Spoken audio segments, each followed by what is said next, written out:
Elvis in Concert. This is the new movie that is essentially a documentary about Elvis, of course, but basically the story of this movie is that when Baz Luhrmann was directing the Elvis biopic, he worked to research, of course, found a bunch of footage of Elvis in concert and Elvis talking about his life, and stitched it together as a movie and remastered it for IMAX. And it's amazing.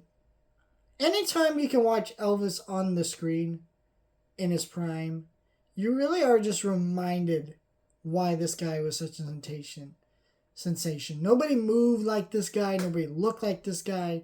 He was just his own unique thing.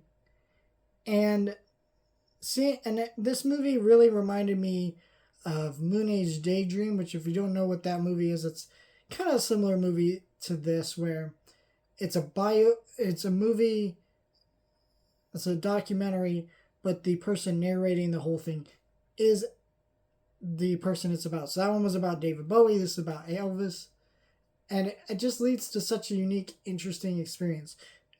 I will say, if I do have a criticism with it, it is a really good documentary, but if you're like me, a lot of the stuff about Elvis you already knew, so you don't really get much new out of it other than just a really cool experience in IMAX. I think if you're an Elvis fan, it's a must watch.